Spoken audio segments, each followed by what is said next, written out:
Hi, welcome to Thursday Night Torah. I am your host, Rabbi David Katz. All right, gang, we're going to cover a new topic on our temporary home of Thursday night. Temporary meaning, after the Jewish New Year hits, it's going to be Thursday night Kol Torah night. And in some ways, you could say this class tonight is an introduction to that. But it's also, in the meantime, we've been using Thursday night for Ger night. And so tonight's going to be a little bit of Ger, and it's going to be pre-Kol HaTorah. You don't necessarily need to know what Kol HaTorah means at this moment in terms of how we're going to teach it. That information will be coming out, obviously. All right, let's go. We're going to cover a topic tonight that has been very interesting to me in the last, 48 hours or so, and I think it'll be interesting to you.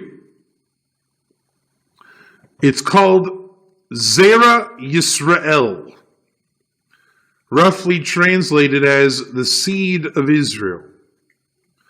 And I have about 24 bullet point notes to go over.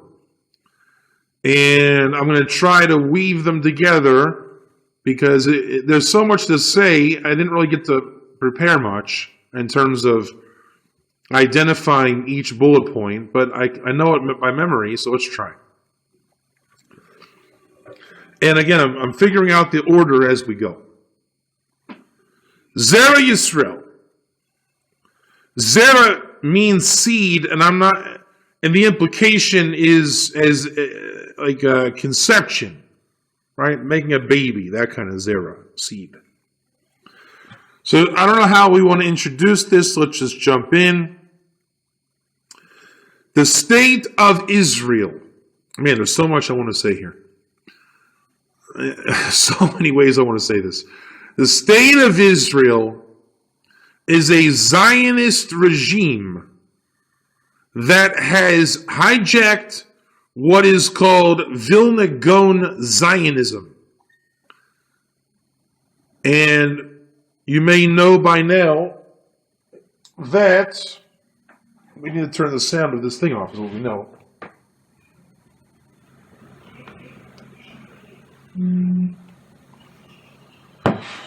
We are putting out a new work in the coming Jewish year called Midrash Shlomo. Midrash Shlomo is I wouldn't call it a commentary. It's the sister companion to Kol HaTorah, both written by students of the Vilna Gaon in the same set. Kol HaTorah is the Vilna Gaon ideology of redemption, Geula, through Mashiach ben Yosef, and as it happens, revolving around the land of Israel. That revelation came down in 1740, figured out for 100 years until 1840. From the post-life of the Gra, students came to Israel to build the Yishuv, the settlement. That's going to go until mid to late Civil War America time, the late 1800s. And they're going to run out of money and manpower. They had a lot of opposition. And secular Zionism is going to get popular in Germany. Obviously, Germany is a hotbed of what's about to happen over there. And the pre-state of Israel will be ready around 1900. The religious remnant is still here, but not as powerful. Secular Zionism deals and works with the British military who's governing the land. And over those next 48 years, Zionism, as we know it, is born. The state of Israel becomes an independent state. The War of Independence is fought, and you have birthed the Israeli-Palestinian conflict, which was inherited from the very days of the Vilna Gaon as he journals. So Kol Torah is the ideology and Torah of the Vilna Gaon Zionism. Midrash Shlomo is the work that explains Kol Torah.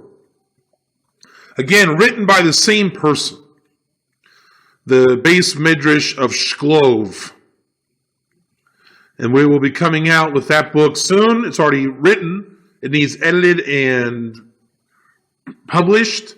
And following that, these classes on Thursday nights, I said I wouldn't explain this, but I guess I did, will be devoted to Kol Torah studies, and then that will be a commentary in a new book as well.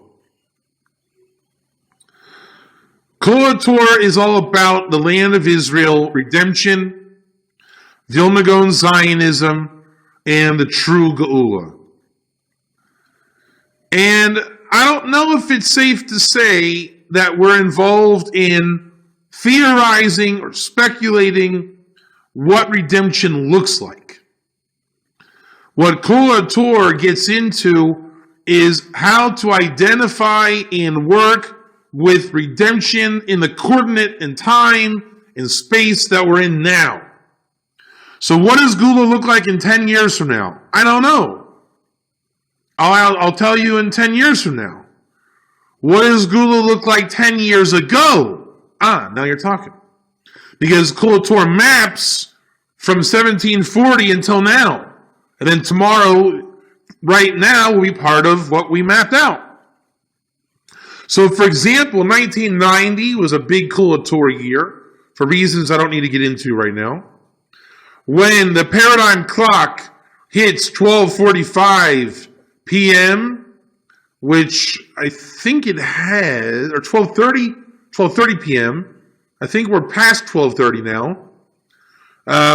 So some say, the 6,000 years of creation parallel the time that we're in. So in the sixth day of creation is where we're at. 1,000 years is a day. We are at 12:30 something where we can pray mincha, and we're trying to find out the time that we can usher in the Mashiach. Early, before Shabbos comes in to set the sixth day and enter Shabbos. We want to enter the great Shabbos. 1 or 2. Hello. 1 or 2. Let's go. Hello, 2, 1, 1. Hello, 2, 1, 1, 1, 1, 1, 1. All right, so that's like Kol Torah 101 quickly. Now, to go back to our topic, Zera Yisrael, which is not a Kol Torah topic per se, but I will tie the two together. The state of Israel, which is a secular regime, as I said, because Vilna Gaon Zionism is dormant, and we're trying to revive it. In fact, we understand it to be that Geula is when we get Zionism back on track to its true state, which is Vilna Gaon Zionism, Mashiach ben Yosef, and all the klalim laid out in Kol Torah, which means revealing the truth, revealing secrets of Torah. That, in fact, I go back on what I said. I don't know what Zionism looks like 10 years from now. It looks like what Kol Torah lays out. That truth will return and all these different things. So the Zionist state has taken in not just Jews making Aliyah from America and the Anglo states, or Sephardim from the Arab states. All of those Aliyot happened in the beginning of the statehood. And obviously the Anglo Aliyah continues today. Americans like myself make Aliyah all the time. And when there's balagan in places like France, a lot of the French will come. And whenever there's problems or economic boon, people come. We don't want there to be a Holocaust that makes people come.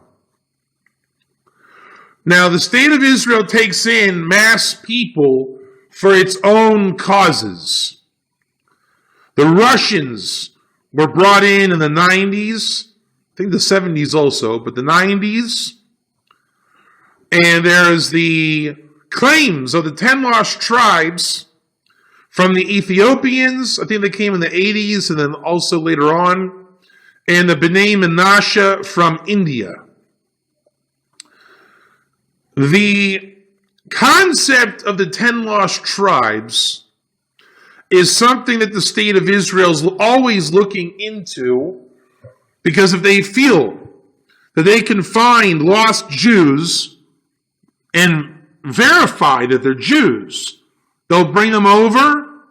The first Ethiopians did not take conversion, which was a controversial decision. Most feel they should have. The later ones were forced conversion, meaning they wanted to come, they wanted to convert, but they were not Jews until they converted. And the Bnei Menashe converted. Same way. The Russians came in on a dodgier way, that the state of Israel will let people make Aliyah if they have any Jewish ancestry. A grandfather, a grandparent. And you have a situation where there's I don't know the numbers, I think like 250,000 or more Russians who are not Jewish, not religious, marrying Jews. Those kids are going to grow up to be either non-Jewish or off the derech. So the question in the state of Israel that Rabbi Lau, my next door neighbor, is like the new Ayatollah, backed by, you can even call it fascist Haredi regimes. They're really stricter than most people think they should be. So they're trying to take over worldwide conversion, that only they're based in will grant you proper Judaism and conversion that allows you to live in Israel. Now, a lot of people say that goes against the Torah, and it's unnecessarily strict. I think it is unnecessarily strict, but I like it because they're upholding the concept that we don't proselytize and it should be difficult to convert. Now, the Rabbi Riskin camp and a lot of similar type of camps want easy conversions. And part of the reason is they want to convert the Russians, even though they don't accept mitzvahs. That way they'll be Jewish, and their kids will be Jewish, and it's better than being something disastrous. Now, you know what my answer is, don't you? It's called Ger. Why? Because that's what Ger was created to be. It fixes everything in those areas. But for those that don't get Ger yet, as trite and cliche as that may sound, there's a halachic category called Zera Yisrael. Now, it is not an actual category or status. It's more like a descriptive term / phrase / concept.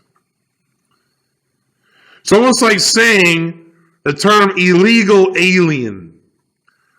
You don't check on your identification card. Are you Caucasian, African American, Chinese, or illegal alien?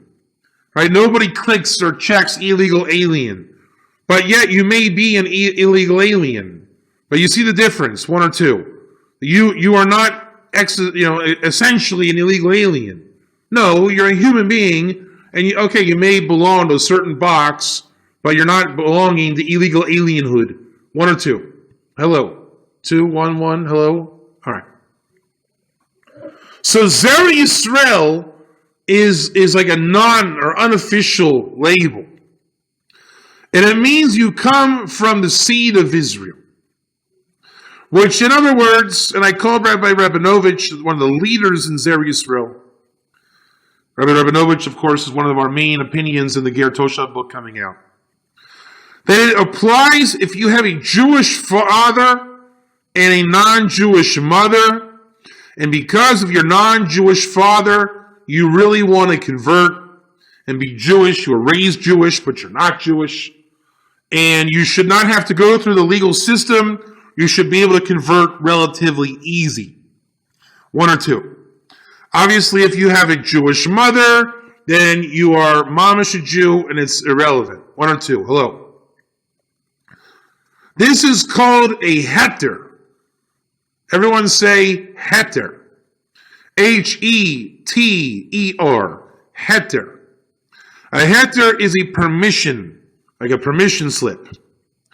A man and a woman that are not able to have children. Let's say the wife has, God forbid, breast cancer. And she's going through chemotherapy. And they're married, but now's not the time to conceive and have a child, right? One or two. So they will have a heter, a rabbinic permission to get out of relations that can result in conception. I.e., they can use contraceptives, and the rabbi will give them 6 months, a year, whatever it is, to remove themselves from the mitzvah of procreation. Got that? That's called heter. So likewise, conversion in halacha is very stringent. But there can be a heter to have an easy conversion. If Rabbi David Katz, as you know him, if his mother told him, Davo, we hated to tell you this, but my friend, you were actually adopted at birth, and not only are you not a Cohen, but you're not even a Jew, and your parents were from the Bayou in Louisiana. You're not a Jew, and we just thought we would tell you that. But hey, at least you get to have a ham and cheese sandwich now. One or two. So if that happened to me, God forbid, then I would go to a Beis Din if I wanted to convert, and they probably wouldn't hassle me at all. They would hear my story, and I would convert, and I would become a converted Israelite. Now, that's much different than if someone came from Afghanistan and knocked on the rabbi's door and said, I'm a Stam Goy, I want to convert. They would do the whole push him away 3 times, da-da-da-da-dee, da-da-da-da-da. Does everybody understand what Zera Yisrael is? Zera Yisrael, 1 or 2. Hello. 1, 2, 2, 1. So, for those of you that may not know this, there's a lot of non-Jews worldwide waking up to Torah, Hashem, Israel, the Jewish people, and rejecting their religion. Have you guys ever heard of this? There's a lot of people going on. Hundreds of millions are waking up worldwide. And the big question to the Jews that are officiating such a movement to this time in history, the Jews involved are ill-equipped to handle this right now. Because only 50 years ago, 60, 70 years ago, there was a Holocaust. So over 6 million Jews died, and there was nobody from the nations knocking on the rabbi's door saying, teach me Torah. Correct? So the Holocaust happens, Israel's given to the Zionists, and by the time of the Independence War in 48, and Jerusalem, Temple Mount, conquered in 67, the nations are seeing Israel, the Jews, have returned to their soil in success by the hand of God, right? And you have Noahism erupting with Wendell Jones, Lubavitcher Rebbe, and Chabad making a Noahide movement. The well-esteemed Chaim Chlorfine writes Path to the Righteous Gentile. And by the 1980s, there's a Noahide movement. The Ethiopians are going to come, so you have a lost tribe movement. Tovia Singer is going to do anti-counter, whatever, missionary work, bringing the Jews out of the church. That's going to happen, right? And figure that's going to go on through the 90s. The internet era is going to happen, and all of a sudden, a mass exodus is ready to happen. Because now I can be in church and go home and secretly listen to Rabbi Mizrahi videos, right? I can secretly do all this on the internet. The internet era, like myself, I know when I was in yeshiva, and the internet got real stable around 2006 or 7. The virtual yeshiva is born. YouTube is born. Internet rabbis are born. The Kiruv world goes to the internet. And for all the Jewish Kiruv rabbis looking for Jews, now there's a ton of non-Jews looking for the Kiruv rabbi, right? So from that moment on, we all find each other online, call it Facebook 2010. In Facebook, in the blogs. And how you got here is now a story, isn't it? If I'm talking to you, that means you got here. In these last 7 years, you've found yourself. You're either on Torah anytime, watching Jewish videos, writing Rabbi Mizrahi emails. You may be a Noahide of any of the various Noahide camps. You may be a churchling looking to get out of the church.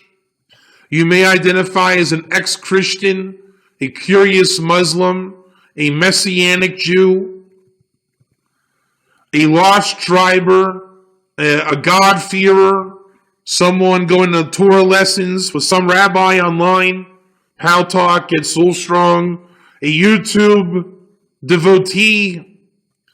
You all probably can identify with any one of these categories, correct?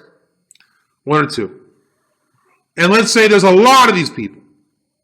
And you find your niche. You find where you like to be. You find the rabbi, the stream that you like. And in the Bo Tshuva Jewish world, there are some standard kind of organizations to go by. Chabad is one, Breslov is one. So if you want name brand, go to Breslov, go to Rabbi Brody. If you want a Chabad, go to Chabad.org or Ask Noah. And you'll get very standard answers. Like anything in this world, the more standard it becomes, the less wisdom it becomes. Right? If you want to buy a drill, have you guys ever heard of a drill? There's this device, drill. So you could buy the standard drill from Walmart. But would you imagine, I don't know about drills, and I don't know if you do either, but if I wanted to spend $1,000 on a drill, could I? Versus the $50 win from Walmart? What do you think? $50 versus $1,000. Now, I'm not saying we have to buy a $1,000 drill. But if you did want to buy a good drill, would it have the same capability and options as the Walmart drill? One or two. One or two. No, it would not. No, it would not. The higher quality will have functions and features the lesser one will not. Now, we may not all need the $1,000 drill. But you're going to get a very standard watered-down drill versus a drill with options. Some things in this world don't need a lot of options for the layman. I have a handheld voice recorder in my hand. I like it. It's all right. I'm not into professional mastering of my audio clips. The standard Samsung voice recorder will do me just right. But if I was a real professional in terms of my audio capability, I would require a very superior device.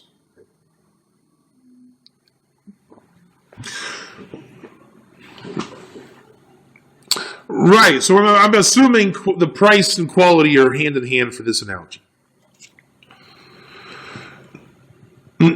Again, certain things we don't need quality on everything technically, even though that might not be true, but let's pretend it is true. You don't always need the best. Like I have a printer here. It's a laser printer, but the cheapest model of it. Now I could upgrade for the sake of, I don't know why yet, but until I find out why, I'm perfectly happy with my printer, which I need lasers. I print a lot of Torah documents on a daily basis. So a regular printer would cost me a fortune. So I have a big size, nice printer. Now, maybe I'm missing out. Maybe the $1,000 model means I could save you more money. And blah, blah, blah, blah, blah. But I'm not there yet in my mind. So here's the question I'm going to ask you. When your soul is, I don't want to say at stake, But when you're working on your soul, does quality matter or does McDonald's suffice? This is a decision that we all have to make. You can get by in your cheap drill. You can get by with your cheap recorder and your printer. We all cheat and eat McDonald's every now and again. We all cheat the system. We all choose death.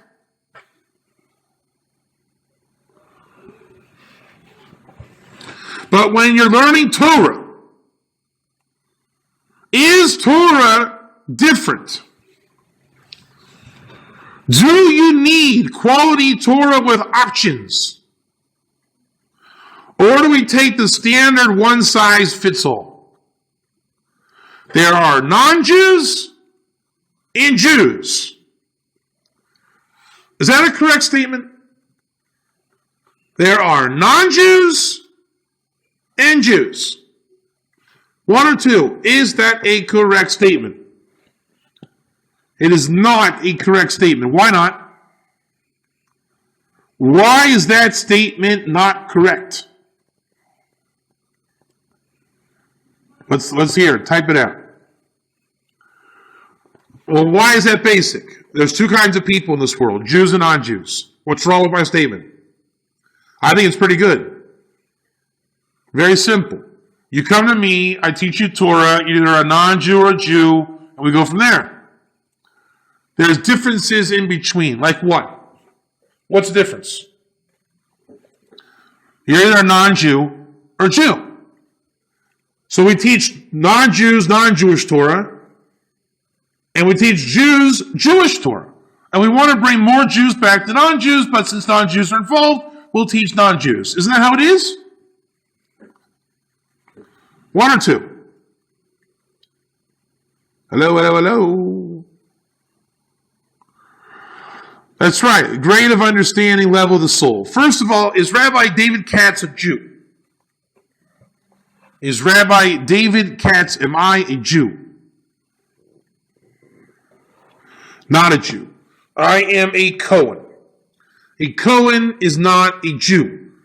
I know you want to say it is, it sounds like it is, it's not. There is Cohen, Levi, and Israel. And I can tell you that my dear friend Chaim Chlorfine and I are nothing alike. And in our time of being friends in this world, I have found out that that man is a Levi and I am a Cohen, and we are not the same.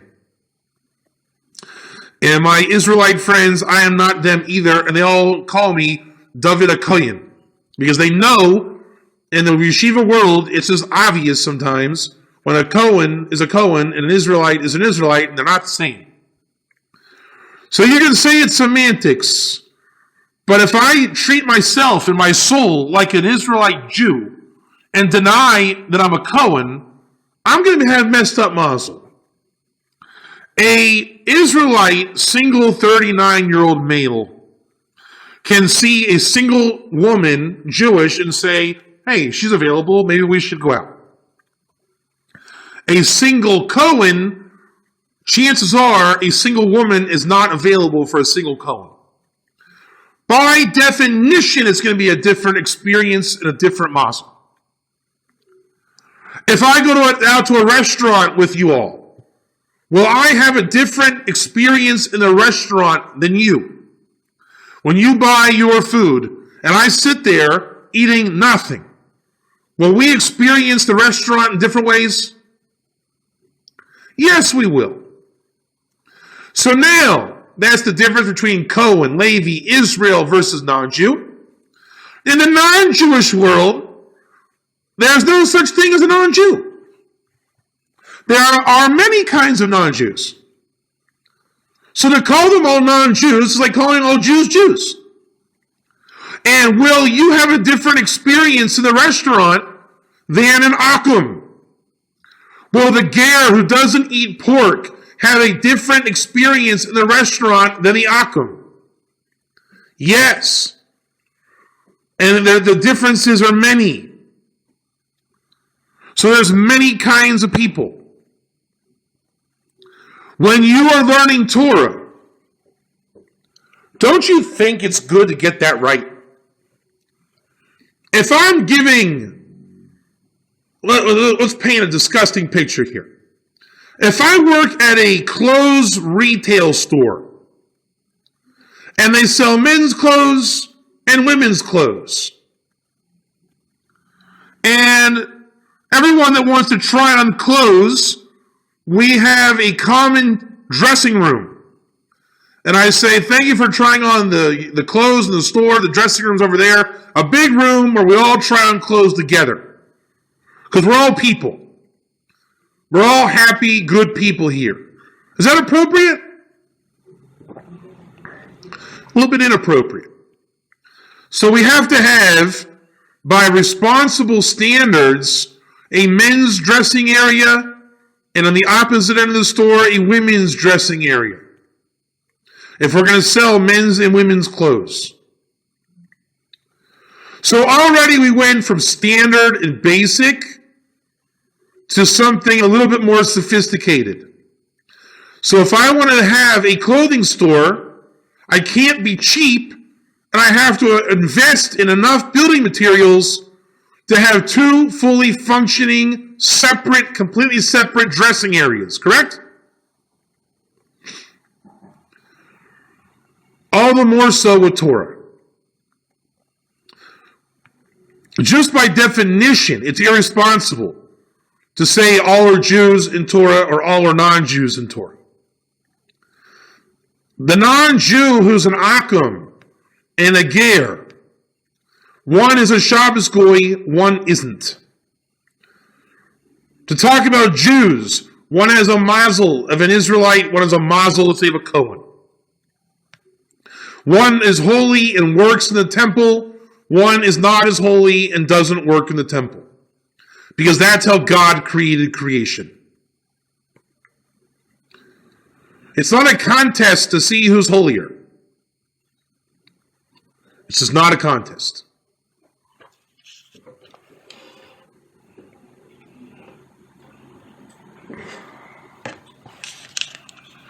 So we have, in this internet era, many non-Jews coming to Torah and finding Jewish rabbis in the world.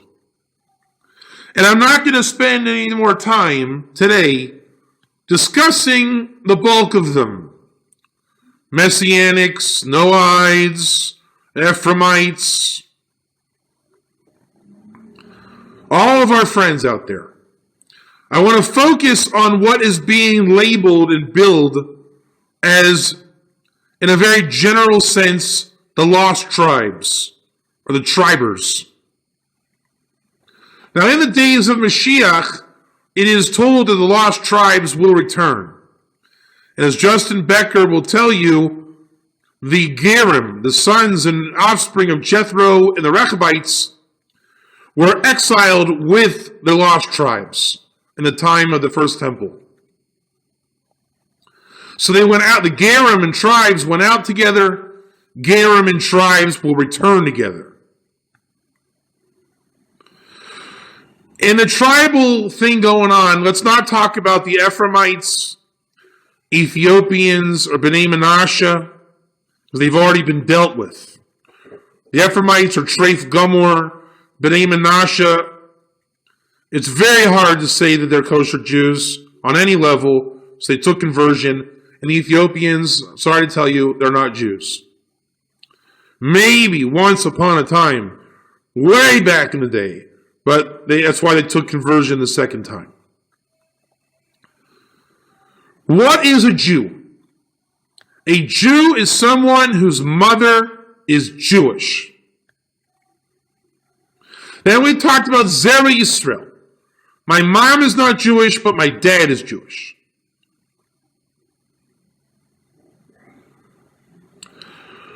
Then let's say I know for a fact that my great-grandmother was Jewish. I don't know how to do it in my head, but it came out that I'm not Jewish. Type 1. Just type 1, right? My great-grandmother was a Jew, and somehow she married, whatever, blah, blah, blah. And I am not Jewish, but I come from Jewish blood. Type 1. then that means you are not Jewish and you are not Zera Yisrael. You do have Jewish blood in you, but you are not a Jew. Now let's say we live in Jewishville. You guys ever hear of Jewishville? It's a town in Antarctica where the lost tribes were reported to have gone to, and in Lost Jewville in Antarctica, there's a community of lost tribe remnant Jews that they practice Christianity. Do you guys know these guys? It's Lost Jewville in Antarctica. Some of them came there from New York. So the reason why they're not Jewish in Lost Jewville is because in Lost Jewville, they don't keep the Torah. Right? They don't keep the Torah in Lost Jewville. But they have tzitzis, they have talis, they even have some kind of a Torah scroll. Right? But they're not Jews. You know why they're not Jews? Because none of them have a mother who was a Jew. And how do I know that in Lost Jewville? Because they don't have Torah, i.e. the oral Torah. So when anybody becomes the product of a bastard marriage relationship, improper divorce, which once anyone divorces without a get, they can't remarry. Otherwise the kid is a bastard. And a bastard is outside the congregation of Israel. So in Lost Jewville, they've been remnants of Jews for 500 years or more. That means by today, they are no longer Jewish at all. Every single one of them is a goy. They probably don't practice a kosher Judaism. And if they wanted to become Jewish, they would have to have a hard time coming back because they're not Zera Yisrael, and they have to take a forced conversion, i.e. they're not just granted Jewish rights. If they came to Israel, they'd have to convert. If we imported Lost Jewville to Israel from Antarctica with their toboggans and everything, they would have to undergo a mikvah and circumcision. So we have in the world today congregations and societies and communities in Nigeria, which I know that community decently well. They found me on Facebook when they were finding all the Jews that they're involved in today, namely Rabbi Greenbaum. And in Afghanistan, there are those claiming lost tribes. And in India, different continents in the West, even though we know in the West there are those claiming lost tribes. But for some reason, the Jews in Kiruv want to give special treatment to the Africans and Asians that claim lost tribe. Meaning my neighbor in Louisiana, who claims to be a lost Israelite, he's not included in this little clique going on. In this clique, in this ethnic clique, they want to call them Zera Yisrael as an excuse that we as Jews can talk to Goyim who are practicing false religion, Christianity, Islam, maybe even some voodoo, Vodazora. We can talk to them, and it's not illegal, i.e., it's a little bit dodgy to go recruiting Christians out of the church. So, as long as they claim Zera Yisrael, I feel on my conscience that I can talk to them. That's what's going on today. Mind you, there is no mitzvah or heter for a Jew to go proselytizing Goyim as they exist in Christianity and Islam, etc. For those who would want to ask of my personal ger work, a ger is someone who has rejected shituf.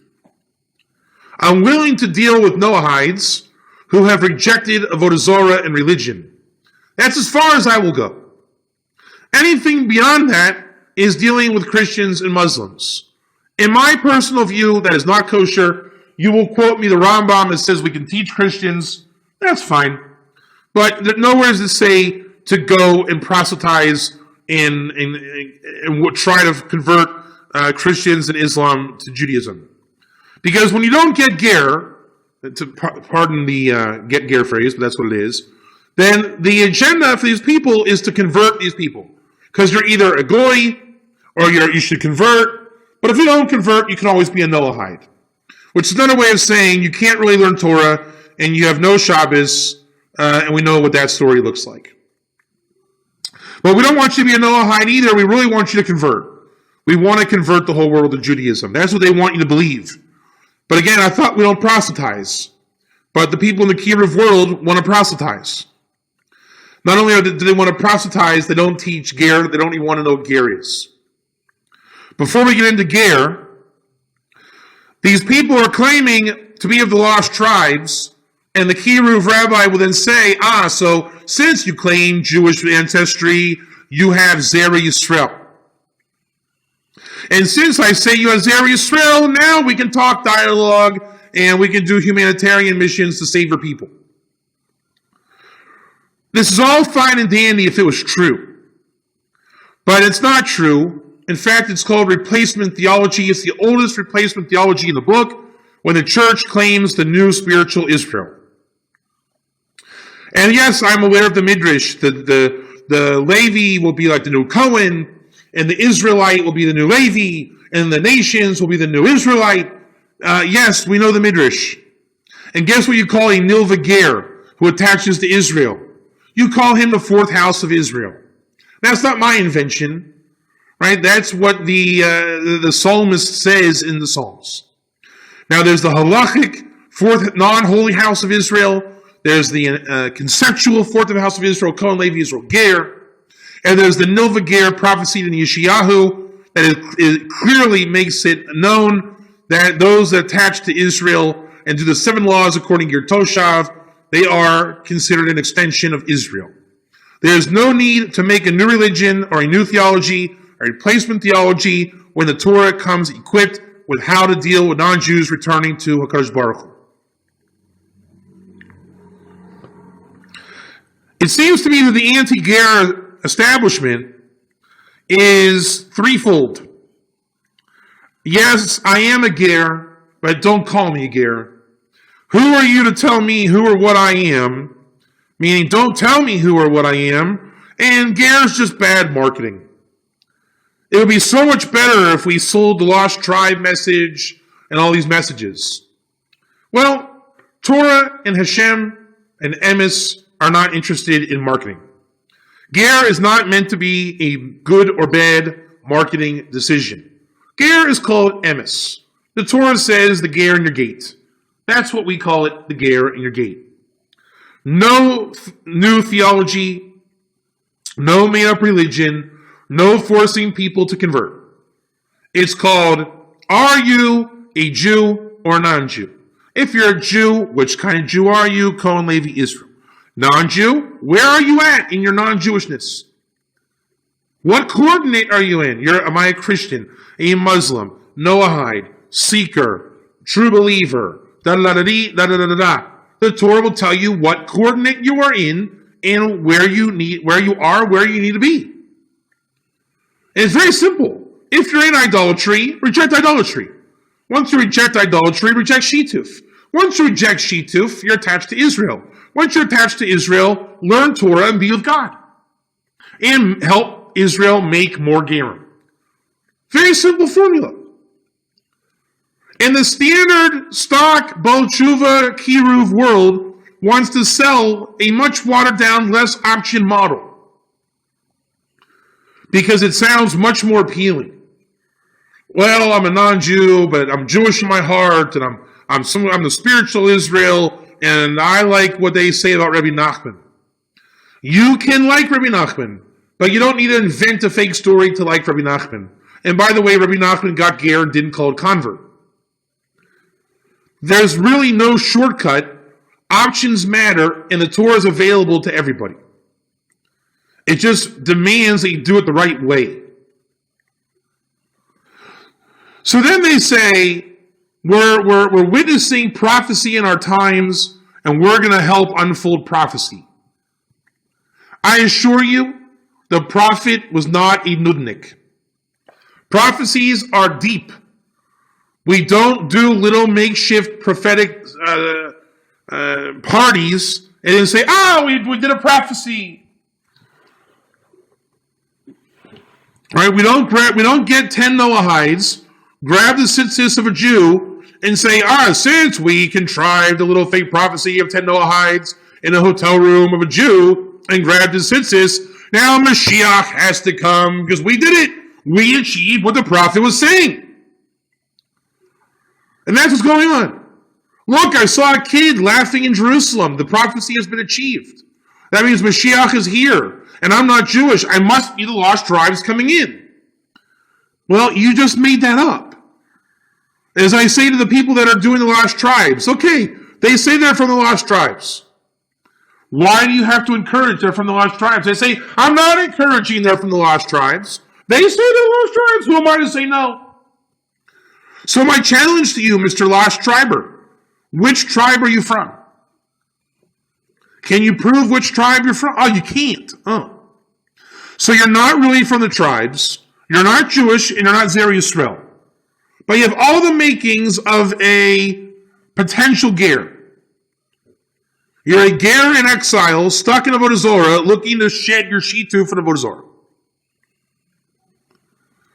Then they say, well, we just have to do what we can do and God will help with the rest.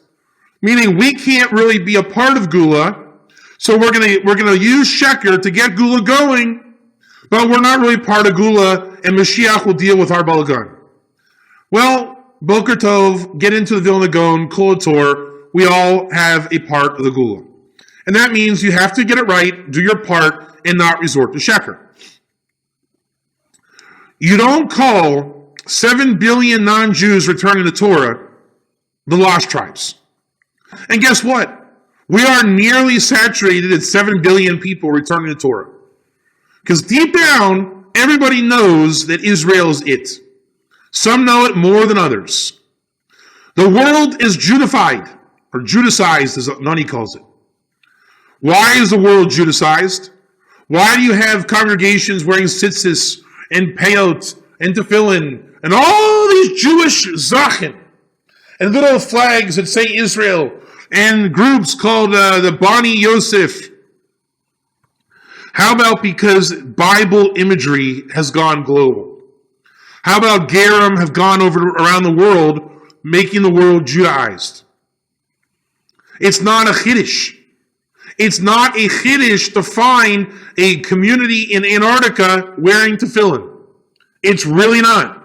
It means that once upon a time, some Jew went down there, or a Messianic went down there, or a Judaized Christian went down there, or a Ger went down there, and said, hey, y'all, this is what the Israelites in the Bible do. We should do it too. Seat on the belt loop. And then they started wearing, all the Jewish people in Antarctica, the lost Jewishville, started wearing seat on the belt loop. Guess what? They're not Jewish. They're not tribes. They are people who have been Judaized, and that's how it is, and that's called normal. So I help them return, because they're going to want to return just like the Zera Yisrael people, called Gerim Grurim. They are told in prophecy they'll return. Now that's a prophecy that you can believe in. That sounds like an advertisement. But it's true. Gerim Grurim is what we're witnessing. And that's not really a prophecy. Gerim Grurim have always happened. The days of David and Solomon, the days of Purim, there were never not Gerim Grurim. It says that today with the state of Israel, it's very easy to be Gerim Grurim. You see Jews in the news every day. You can now talk and get to know Jews. Come to Israel. You can live out your Israelite soul portion. And everyone has it in them. It's called Nefesh Hager. And then you'll say, it's a sign. A sign of the prophecy. Know how to interpret the Torah. And you don't need to live off of prophecies. That's what Christians do. Live by the Torah fact itself. What do you call a non-Jew who rejects Avodah Zorah and Shituf? Ger. What do you call someone who rejects Avodah Zorah but not Shituf? Someone who wants to be Ger. What do you call someone in the church who loves Israel? Not yet Ger. Because if you take them on their natural progression, And that Ira Michelson highway that he loves to describe, the nations Judaizing themselves, the ramp looks like I'm in the church, I'm keeping the festivals, I want to keep Sabbath, Jesus wasn't God, and it keeps going, that I should keep the laws of the Torah. Eventually you're going to say, no more Yeshu, correct? No more Avodah Zorah. Then you're going to realize something's not right here. A goy to keep Shabbos is chayiv misa, da-da-da-da-dee, I got a reject sheet too. There you go. Now I'm out of Klippa, and I'm Ger, and I learned Torah. And you don't need to claim Zera Yisrael. Unless your father was a Jew, or you have real Jewish blood, or you found out you're a Suffolk Jew, for the sake of, I really need to convert because I can't live my life unless I'm Jewish. But if you're not wanting to become Jewish because of that, you want to be Jewish in order to do mitzvahs and keep Torah and be with God, that's not a reason to convert or claim Zera Yisrael or claim lost tribe. That's a reason to learn the truth and get ger.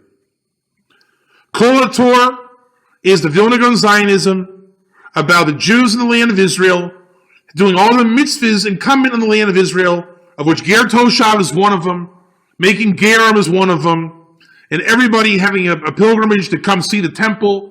That's what the Vilna Gaon is talking about. There are those that say, but the lost tribes, we're not getting into the religion. It's only a political and humanitarian help in geopolitical situation. Why would you be involved in light to nations from a religious point of view? All right, we're not talking about Bibi Netanyahu sending earthquake medical care when there's an earthquake in Haiti.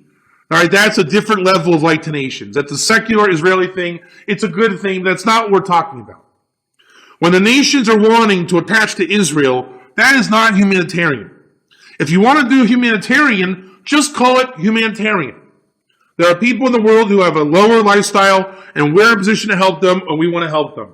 Why? Because they want the truth, and they're stuck in Avodah Zorah. We want to help them. You don't need to go as far to call them lost tribes, Zera Yisrael, the spiritual Israel. Call it, I have a heart for people, I love mankind, everyone's made in the image of God, and I want to help man. And if I can make Noahites or Gerim in the process, I will. The story is Ger. In the prophecies, it's Ger. And that's not me reading the prophecies. It's look up the commentaries and the rabbis and the tradition and the oral Torah on the prophecies. Underneath it all is Ger. Don't say, of those returning, which ones are Ger? Rather, say in the Ger message, those that return have an incentive and a passion that was driven by something not Ger. I thought I was a Jew, but didn't know it. Then I found out that I have no way of proving I'm a Jew, therefore I'm not a Jew. I thought I was supposed to convert, but now I found out I don't have to. I was a Christian that learned the truth in the Bible, so I left Yeshu in the New Testament. The stories and the trails and the rivers that the nations swim by all come to Ger at the end. Don't say that Ger is just one of those paths, because that is not true. If you really are a lost triber, then that means you really are Jewish and you really do belong to a tribe. Very rare, if not impossible today. Now, the tribes will come back, but that means they don't need a Kiruv rabbi to tell them which tribe they're from. They will have maintained continuity in hiding until the Messianic revelation. Then the lost tribes in their intact state will return. They will not come back as Christians and Muslims. That is not lost tribe. It's a great svara to say you're lost tribe. Why else would all these nations in the world come back to Torah and Israel? It must be their lost tribes. Svara will get you nowhere. Look up the facts. The Torah gives the facts. Unfortunately, the sales point is always, did you think about converting now that you're back? That should not be a sales point. It is wrong. The sales point is, I see you want to attach to Israel. I see you coming back. we need to start getting you out of Avodah Zorah. There's no interface until you leave Avodah Zorah. When you leave Avodah Zorah, you need to leave Shituf. How do you call all these hundreds of millions of people, lost tribes, sell that message to Jews that these are our lost Jewish brothers in exile, yet they're Christians and Muslims? So as much as you say, I'm reaching out to my lost Jewish brothers in exile, it's another way of saying I'm reaching out to Christians in exile.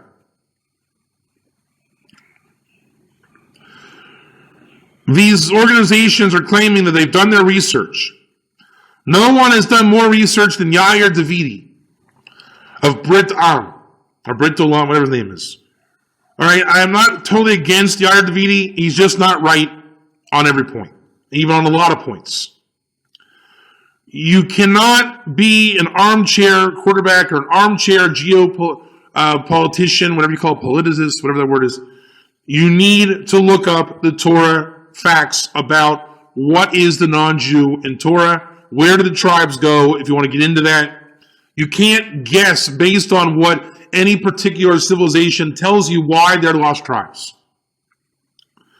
Then there are those that say, well, we have to do something. You're right. You do have to do something. And you have to be a light to nations. You need to have wisdom to be light to nations. And it's not an elitist thing. Go study, look it up, prepare yourself, teach the truth, learn and teach the true Torah, and be a light to nations. If you're going to do Kiruv, identify the Cohen Levi Israel. If you're going to do Kiruv to non-Jews, identify the types of non-Jews. It's not helping anybody to say, well, you're a special kind of non-Jew, you must be a secret lost Jew, now I can talk to you. That is irresponsible and wrong. All I can say is we need to be more responsible. You need to look up the sources. You need to follow the tradition. The Torah is emes. Follow the Torah. Stop following marketing and creating desire. And we want to bring back the global family and the global community, peace, love, and happiness. Yes, there should be peace, love, and happiness. There should also be the fear of God, rejection of Shituf, emes, and Torah going to the world. And getting people to drop Shituf and recognize the true end, the true Gula process. If you want to be part of Gula, then be a part of Gula. But do it right and do it according to the truth. This is not about a competition for branding and what do you call it, and don't tell me who or what I am, and I'm not a this or that. It's not about I'm a this or that. It's about be what you are in your soul. And that doesn't have a name. You don't call it anything. It has coordinates.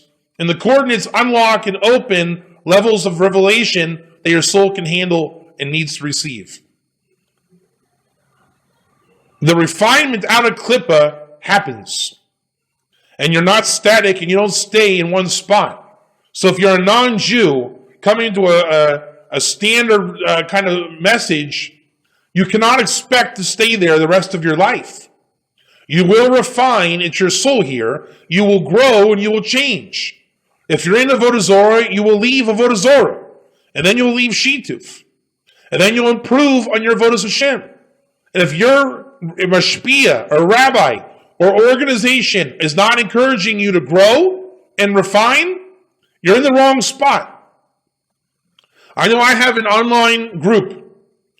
And if my group outgrows my message and what I'm doing, and there's another deeper, more appropriate revelation, please go and find it. Find your rabbi that will help you get closer to God and teach you God and let you speak about God. My job is to continuously try to get people there, myself included, and refine the message. Unfortunately, that's not what's happening in the Kiruv world to Jews and non-Jews. It is happening in Jewish institutions of learning, not all of them, but there is emes in the world. In the non-Jewish world, I mean, there's emes. I wouldn't say there's the religious aspects are emes, but the ger is an emes person, and there are emes communities and emes groups and emes learning worldwide. It is detrimental, the highest order, to then take emes and throw it back into Klippa. or to go into Klippa and reject emes. Please strengthen the truth. Please go with the truth. Open your eyes. Find wisdom. Go with wisdom. And stop cheating the message. There is such a thing as lost tribes and lost Jews. They exist. One of the stories I like to share is my cousin Brad. Brad Jones is a lost Jew. My aunt had a relationship with a non-Jewish man when she was in her early 20s. Got pregnant with young Jewish Brad Jones, who was given up for adoption, raised as a Southern Baptist, and found out he was Jewish in his late 40s or early 50s. He's on Facebook, and he's a cowboy. He wears a cowboy hat, hangs out with cowboy people. I don't know Brad so well, but imagine if Brad were to come to one of my talks without me knowing it. And now Brad, to me, looks like a Jew. I mean, he looks like just people in my family, and I think we look Jewish. But Brad he doesn't know what that means. So there are Brad Joneses out there. And I can imagine if Brad were to have met one of these Kiruv rabbis, they would probably be very interested in his story. And he would say, well, I'm not Jewish, I'm a Southern Baptist. I did talk to Brad, and he said all of his years in day school, and I don't know what kind of Christian, Catholic, whatever background it was, but he didn't believe in Yeshu, and they said he was the devil. Brad was deemed the devil for not believing. So it made me believe and realize that my family has a strong anti-Shituf card in it, because Brad is like the benchmark for us, right? He was like the Cats member that got lost deep in Klippa and didn't go to Jesus. So we have a very strong anti-Shituf, anti-Kishuf card in my family, I think. But not everyone is Brad Jones. So you're going to have lost Jews. The majority are not going to be lost Jews. So quit treating everyone as if they're a lost Jew and just someone destined to convert. If they want to convert, they will convert. If they are a lost Jew, Zera Yisrael, then they'll tell you. Otherwise, it's not a Jew. It's a Christian or a Muslim or anywhere more refined. If it's Noahide, he left Avodah Zorah. If he's Ger, he left Shituf. Get it right. There is no, formula for just guessing on who's what. You got to talk to people, know the Sugya, and know the Torah. I think I made my point clear. Have a great Shabbos. See you guys next week.